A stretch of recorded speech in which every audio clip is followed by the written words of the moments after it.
Hey, Yann Sénéchal est avec nous. Comment ça va, mon ami Yann? Bonne semaine? Ah, ça va bien. Le temps gris de même, c'est poche un peu.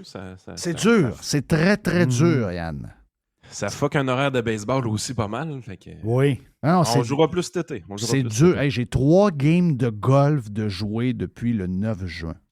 Ça m'est vraiment pas arrivé souvent. Là. Tu sais, habituellement, j'ai 7, 8, peut-être même 9, pas loin de 10 games de jouer. Là. J'ai 3 games de jouer. Puis là, je regarde la météo en fin de semaine. D'après moi, il n'y aura pas de game non plus là. Non, c'est vraiment, vraiment, vraiment, vraiment tough. Est-ce que tu as peur avec le Grand Prix, puis L'air, la qualité de l'air. la qualité de l'air, les prostituées, toute la patente? Là?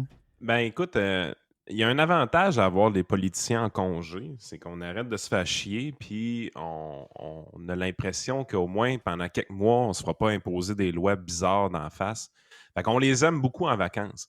Il y a un côté négatif à tout ça, c'est que là, les journalistes n'ont plus de nouvelles. Parce Oui. que là, ils se tiennent au Parlement, Mm. les politiciens produisent des nouvelles faciles pour eux autres, ils n'ont pas besoin de travailler trop fort. Fait que là, les journalistes sont obligés de travailler un peu plus fort pour produire une nouvelle, puis la chercher un peu plus. Puis ça donne pas mal des affaires de même, qui sont un classique. Là. Je veux dire, les nouvelles du Grand Prix avec les prostituées, je veux dire, ça revient tous les ans.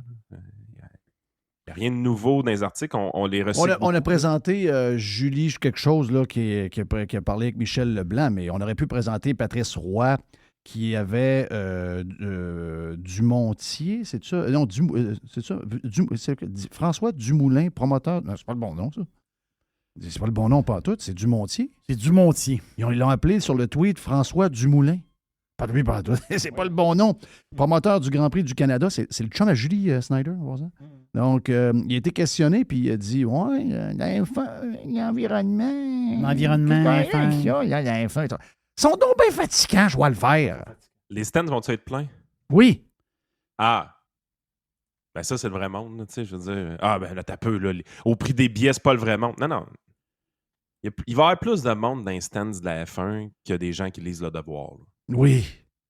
Tu sais, C'est clair. Le Devoir sans subvention, ça existe encore? Le devoir sans subvention n'existe plus. Les journaux du soleil, puis toute cette gang-là n'existe plus. La presse est pas mal chambranlante. Et TVA Nouvelles et TVA Entertainment perd 25 millions par trimestre. Voitures qui font vroom vroom. Des femmes, l'argent, les parties VIP, le champagne, le luxe. La F1, parenthèse, la F1 est un sport toxique. Qui dit ça? Geneviève Peterson dans un tweet. OK, elle, ça me dérange pas, là. Hey, on s'est amusé hier, Jeff. ChatGPT nous permet d'être un peu méchant, pareil. Tu te rappelles le texte de José Legault par rapport au carnet vert de Desjardins, le livret là, qu'on pourrait plus mettre à jour? Je sais que c'est arrêté, mais j'ai pas vu qu'il y avait des gens qui avaient écrit là-dessus. Écoute, tu te remonteras dans le temps, en 2-3 semaines à peu près, José avait écrit là-dessus, puis c'est une parodie, son texte n'a aucun sens, je veux dire. C'est magique de lire ça, là, honnêtement. Ben, avec GPT, hier, on est arrivé, puis on a fait... Tu sais, il se passe une nouvelle controverse. Maintenant, il y a des boomers qui sont vraiment pas contents que les rabais dans les épiceries soient inégaux entre les gens qui sont membres et ceux qui sont pas membres. Ouais, les gens, mais ça, j'en ai parlé hier. Ça, c'est parce que les membres ne coûtent rien. Comme je disais, c'est une patente importée des États-Unis où plusieurs épiceries, tu rentres ton numéro de téléphone avec ton nom et ton adresse email, ils t'envoient des emails. Puis après ça, à partir de là, tu rentres ton numéro de téléphone à chaque fois que tu payes. Puis tu as des prix, mettons que le steak régulier est à 10,99. Il est en spécial à 7,99. Mais si tu es membre, il est à 5,99 la livre. Donc, c'est une affaire qui prend 30 secondes à s'inscrire. Tu rentres ton numéro, c'est hyper simple pour tout le monde. Je sais qu'ici, on compliquait ça un peu avec des applications, là, Scène Plus, mais des patentes de même. Mais le Journal de Québec et le Journal de Montréal font un crise de même affaire. Ils ont une section qui est donnée à des membres. Ben oui. Le but, c'est d'analyser la consommation que vous avez. C'est du marketing. Fait que, en échange, ils disent, écoute, on veut récolter votre data, on veut vous suivre, on veut vous tracker. C'est tous des mots qui font peur à certaines personnes. En échange, on va vous donner des rabais. Je veux dire, moi, ça m'apparaît comme un deal qui est très fair envers le consommateur. C'est-à-dire, j'utilise tes données personnelles pour te tracker. pour améliorer mon marketing de mon côté. Puis en échange, une couple de piastres de temps en temps de rabais sur quelques articles. Mais là, on présente ça dans les journaux comme des rabais discriminatoires, et ainsi de suite. Écoute, je ne serais même pas surpris qu'à l'automne, on ait une loi là-dessus là, pour interdire la pratique. Là. Ça me surprendrait même pas. Mais avec le texte que José Legault avait fait il y a 2-3 semaines, je me suis dit, moi puis Frank, on est arrivé puis on s'est mis à divaguer, puis on dit, est-ce que José Legault pourrait écrire là-dessus? Puis on s'est dit un moment donné, Christy, attends une minute, on est capable de faire écrire José Legault avec ChatGPT. Fait qu'on a décrit un peu la controverse du membership. On a garoché dans GPT l'ancien texte du livret des jardins, puis on dit à GPT, peux-tu nous refabriquer un texte avec la nouvelle controverse? Écoute, ce qui est sorti de là, c'était magique. C'était un vrai texte de José Legault. Elle l'a jamais écrit, là, tout le monde comprend.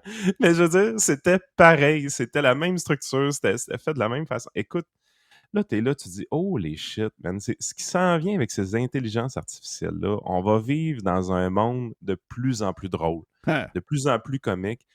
Puis avec tout ce qui va se passer, tu sais, ils sont chiants, les woke, là, on va se le dire, puis il se passe des affaires grosses. Je ne sais pas si vous avez parlé de Starbucks de votre côté. Là, on a parlé sur le Prime ce matin.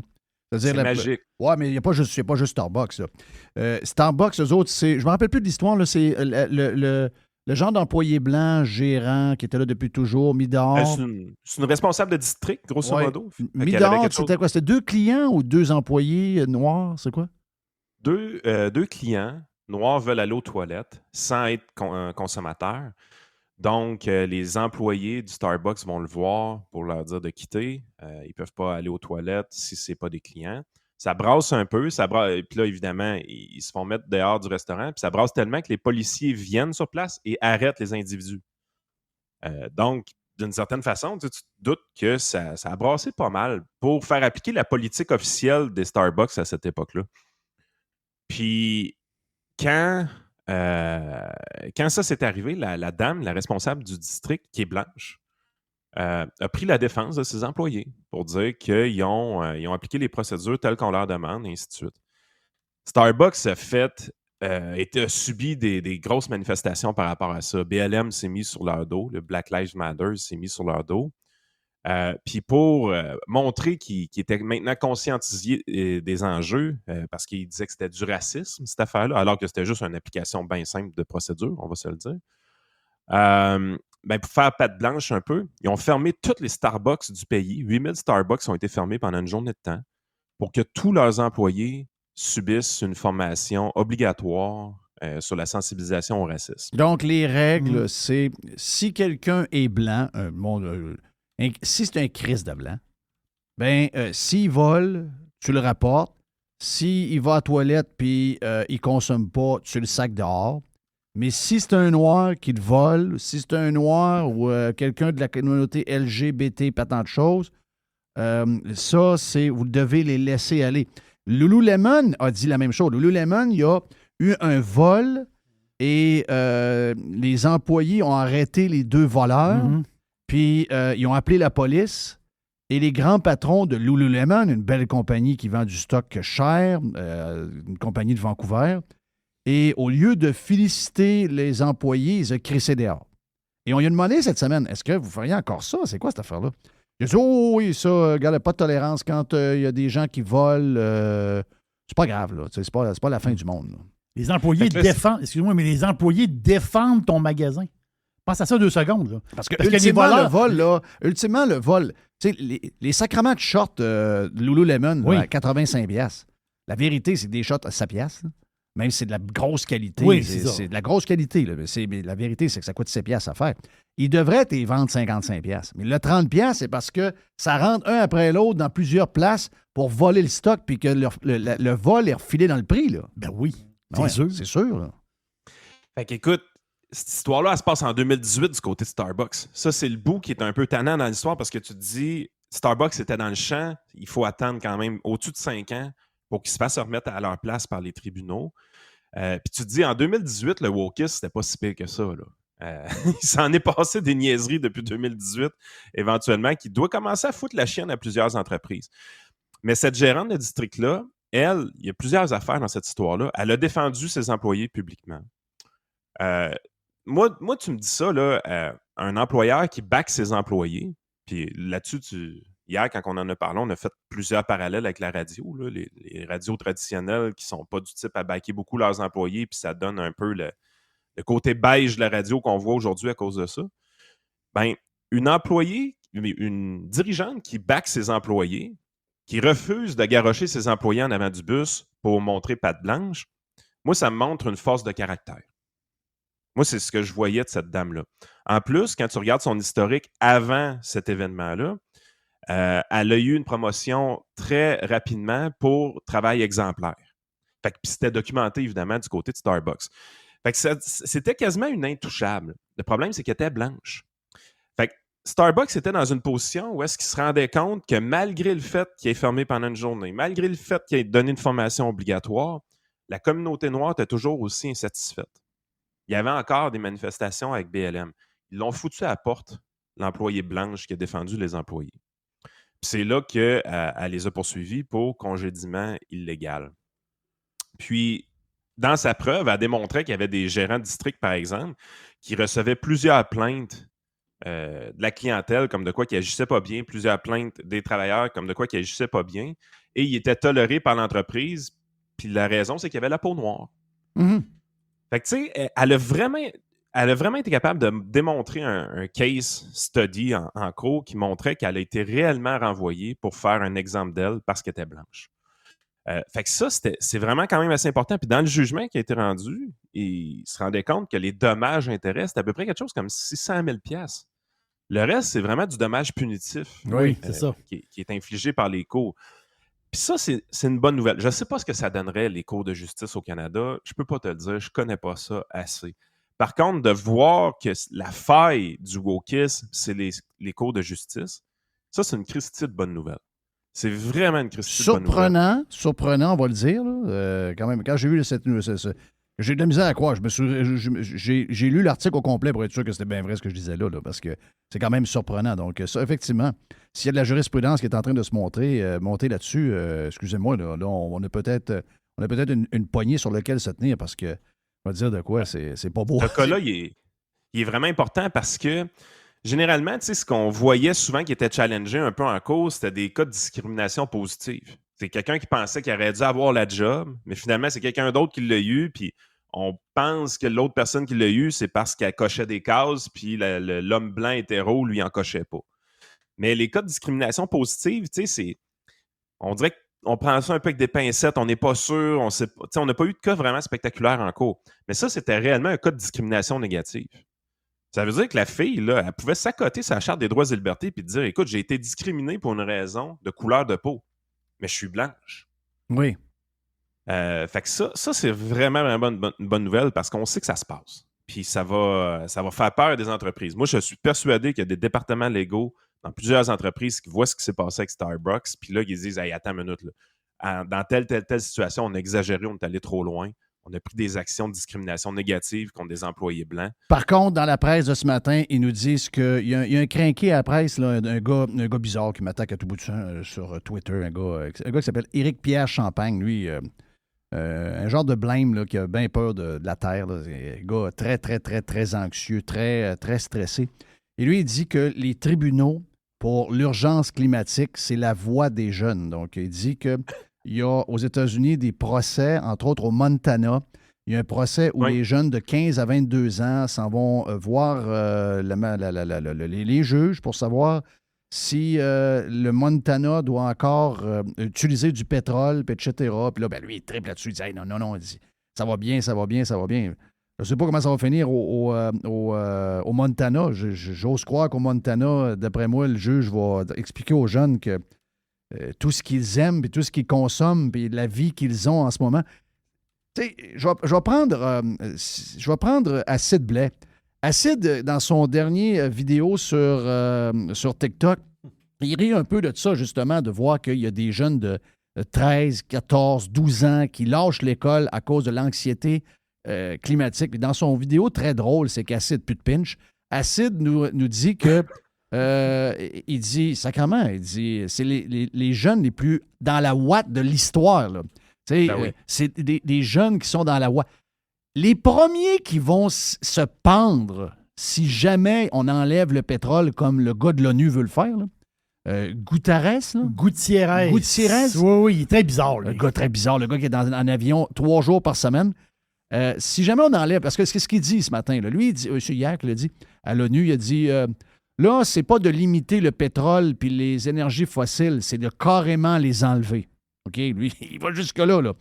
Mais les premiers, les gens qui vont à procès, les jeunes qui sont anxieux, qui lâchent l'école, au lieu de continuer à aller à l'école, d'apprendre, ça on le dit souvent, d'aller dans soit de l'engineering, soit la science, s'en aller, puis justement améliorer les choses qu'eux n'aiment pas, parce que ça a été fait dans l'histoire souvent. On a amélioré souvent les patentes dans l'histoire. C'est des gens qui l'ont fait. C'est pas arrivé par un coup de baguette magique. Donc, il faut aller à l'école, il faut avoir un diplôme, il faut il faut même aller à l'école quasiment jusqu'à 35 ans pour devenir des kings. Puis là, vous allez faire comme Elon Musk, vous allez améliorer la place. Mais non, eux autres, leur solution, c'est aider par les parents. On arrête l'école. Mais les premiers, si demain matin, on coupe le pétrole, bon, premièrement, guerre civile en dedans de 3 jours, mais les premiers qui se pendent, parce que là, il n'y a plus rien qui rentre qui aime, c'est ces jeunes-là, ces jeunes qui ont vécu aucune misère dans leur existence. Là. Ah, écoute, le principe de la Watt qui nous fait qu'on s'invente des problèmes de plus en plus insignifiants dans les yeux de tout le monde, mais très pertinents pour eux autres, parce que l'anxiété est réelle. Là. Ah oui, fait que là, t'es là, tu te dis crime, c'est vraiment ça, c'est le confort de la société qui permet ça. Regarde, je te fais entendre la dame d'hier qu'on a fait entendre, une jeune, là, elle a 26, 27 ans, toute belle, tu vois qu'elle a un accent du Saguenay, donc au Saguenay, habituellement, t'as pas peur de rien. Écoute ce qu'ils ont réussi à créer. J'ai besoin qu'on m'explique comment j'ai fait de passer genre d'une adolescente qui a peur de rien ni personne puis qui fonce dans la vie comme s'il n'y avait pas de lendemain à une adulte qui fait de l'anxiété puis qui a peur de chaque humain qu'elle croise. Je comprends pas. Je comprends pas. Je comprends pas. Ça en dit long, là. Ah, ben oui. Donc, c'est réel. Ah, c'est réel. Allez pas penser que l'anxiété est fake. L'anxiété est réelle. En même temps, c'est ça que ça fait du papier bulle. Tu sais, à un moment donné, on a changé notre façon de diriger des enfants, de les éduquer, de les guider. Autrement dit, diriger, pas le bon mot. Guider, c'est plus le bon mot. On leur étouffe la soif de prendre du risque. Oui. C'est important, c'est un apprentissage. En fait, quand vous regardez des jeunes enfants grandir, quand vous regardez des jeunes animaux grandir, vous comprenez assez rapidement que la plupart des jeux qu'ils jouent entre eux, c'est pour gérer le risque, apprendre à gérer le risque. Mais nous, comme humains, dans notre société confortable, on n'arrête pas de nous rentrer dans la tête qu'il faut éviter le risque. Il y a une christie de différence entre gérer et éviter le risque. C'est pas la même affaire. Éviter le risque, ça veut dire de mener une vie généralement plate pour faire en sorte qu'on ne prenne jamais de risque. Alors que le gérer, ça veut dire de le mesurer. Est-ce que c'est intéressant de prendre ce risque-là? Est-ce que le rendement de ce risque-là vaut la peine? Ainsi de suite. Puis ça, c'est quelque chose qui se fait instinctivement par le jeu quand on est jeune. Grimper dans un arbre, OK? Maintenant, là, l'enfant ne peut même pas lever le pied du sol pour mettre le pied dans l'arbre. Ah oui. La job d'un parent, c'est pas ça. La job de parent, c'est le laisser monter. Quand il est trop haut, dire là, c'est dangereux. Est-ce que j'ai le droit de lancer des fleurs aux boomers? Ben, là-dessus, je pense que oui, parce que leur façon n'était pas mauvaise. Ils l'ont fait pour eux-mêmes. C'était pas pour nous. Ils l'ont fait pour eux parce qu'ils voulaient s'occuper d'eux, mais je vais leur laisser pareil. Je vais leur lancer des fleurs. Ils nous ont complètement laissé faire ce qu'on voulait parce qu'ils ne voulaient pas s'occuper de nous. Ils nous donner de la corde en masse. De la corde? Bon, c'est sûr qu'il y a une coupe avec beaucoup de cordes. On l'a échappé, on s'est blessé. Il y en a qui ont pris de la mescaline, il y en a qui ont fait un paquet d'affaires. On rentrait à 4h, 5h, 6h du matin, puis il n'y a personne qui attendait dans la porte, puis on rentrait bien chaud. Puis il n'y a personne qui disait un mot, rien. On avait 17 ans, 18 ans, 15 de Laurentides, dans le char, ouverte, ah ouais donc. Mais je pense que c'est pour ça qu'on est résilient de même. Mais le bout que je comprends pas, c'est que les boomers, pour nous avoir laissé faire ce qu'on fait, eux aussi ont vécu de même. Et aujourd'hui, je sais qu'en vieillissant, on a comme plus peur, on peut être plus manipulé par les médias, mais eux autres, qui étaient des de vrais kings quand même, les boomers, c'était pas une gang de momounes. Ils sont devenus hyper stressés, hyper anxieux, complètement dominés par ce qu'ils entendent à la TV. Et eux autres aussi ont peur, comme les enfants, là. Ben écoute, ma femme me parle souvent que la consommation de médicaments contre l'anxiété pour les gens de 60 ans et plus, c'est très, très, très en hausse. Là. Très en hausse. Tu sais, on parle de l'anxiété des jeunes, mais il ne faut pas oublier l'anxiété des gens plus âgés. C'est définitivement très élevé. Des fois, je le vis avec certains clients. Moi, je me rappelle d'une dame très active qui a pris sa retraite, qui avait des bons moyens. Là, tu sais, l'argent qu'elle plaçait chez nous, c'était pas de l'argent qu'elle avait besoin pour vivre. Donc, on continuait à prendre des risques quand même assez importants dans son portefeuille. Tu sais, quelque chose comme un 60 d'actions, 40 d'obligations. Là. Tu sais, pas un portefeuille de pépère. Là. Quelque chose qui est bien correct pour quelqu'un de cet âge-là. Puis elle était zen avec ça, les fluctuations, ça bougeait, ça montait, c'était pas si pire. Puis ce qui a changé dans sa vie, c'est qu'avec l'arrêt complet du travail, elle s'est mise à être un petit peu plus seule à la maison, un petit peu plus à écouter la télé. En fait, quand j'allais chez eux les premières années, il n'y avait jamais de télé dans sa maison qui était ouverte. Puis maintenant, quand j'y vais, LCN est toujours ouvert. C'est quelque chose que je me rends compte quand je lui parle ou tout ça, la télé est toujours ouverte. Puis, 3/4 de la rencontre, ce n'est que pour démonter un peu ce qu'elle a entendu à la télé. Et honnêtement, plus je la vois, plus je me rends compte que son niveau de tolérance au risque diminue d'année en année. Puis, j'ai commencé à changer son portefeuille en conséquence. Parce que je ne peux pas prendre les mêmes risques que je prenais il y a 4 ou 5 ans avec elle. Parce que là, présentement, ça la stresse énormément. Quand François Trahan avait passé à la TV, écoute, elle m'avait téléphoné le lendemain. Il a fallu qu'on en parle. Il a fallu que... Alors que c'était quelqu'un d'extrêmement zen qui vivait aucune anxiété avec ses investissements. L'argent, comme je répète... C'est arrivé, le crash, il avait dit... Non. Il avait dit... C'est supposé être passé, là. Tu sais, si je me fie à la date qu'il a parlé de 3 mois. C'est fait pas mal, le 3 mois, là. Ouais, le 3 mois est fait. Mais, tu sais, c'est pour ça qu'à un moment donné, tu es là, tu te dis, Colin, cette télé-là génère de l'anxiété beaucoup pour la génération du baby-boom.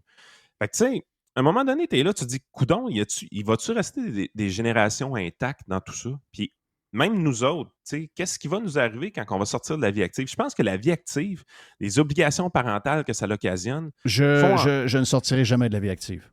Ben, c'est ça. Exactement. Parce que je pense que, justement, en ayant une vie très active, ça évite de se créer des faux problèmes. Ça, dans ma tête, c'est clair. Ma blonde, elle est plus, on va prendre notre retraite. Moi, j'ai dit tout le temps, là, moi, il n'y aura pas de retraite. Ouais, mais on est correct. Mais c'est pas question de correct, pas correct. C'est pas ça, patente. Je ne m'assurerai pas chez nous. Je ne tiendrai pas le temps chez nous. T'es pas un berceux, toi. Oublie ça. C'est là où on commence à avoir toutes les peurs, puis tu commences à trop penser, puis à trop regarder, puis à trop écouter. Puis... Non, faut s'étourdir. Puis tu ramènes ça aux jeunes. Je pense que une des raisons pourquoi les jeunes étaient moins anxieux à l'époque, tu sais, c'est pas de la grande psychologie, là, on est des chroniqueurs radio, là, sacrément. On va dire les affaires comme qu'ils sont, là, c'est des impressions qu'on a. Mais on travaillait quand même beaucoup quand on était jeune. Tu sais, on avait du temps de lousse pour faire des niaiseries en masse, mais du temps de lousse, on n'avait pas tant que ça non plus. Là. Le temps de lousse, c'était surtout l'été. Puis quelqu'un qui était moindrement actif, tu avais ta saison de baseball dans mon cas, j'avais 1 ou 2 jobs, j'arbitrais, je marquais. J'étais tellement actif que, Christy, même si j'avais voulu faire des niaiseries, je n'avais pas tant que ça du temps pour faire des conneries. Ben, regarde le mood dans lequel on est. On vient de passer une loi qui dit aux 14 ans et moins, vous n'avez plus le droit de travailler. Oui, c'est malade dans la tête, ça. Ça, c'est malade dans la tête. Ça, c'est une autre affaire. Quelle place bizarre! Mais je pense qu'on va amplifier le problème d'anxiété de nos jeunes avec des innocentries de même. Ben oui! Parce que le temps qu'ils travaillent au McDo, au Tim Hortons pendant l'été, puis qu'il n'est pas en train d'aller à l'école, de toute façon, il n'étudie pas l'été, les jeunes. Ben non. Le temps qu'il fait ça, il n'est pas en train de faire de l'anxiété chez eux. Il n'est pas en train de s'isoler avec son gaming. Il n'est pas en train de passer sa vie sur TikTok.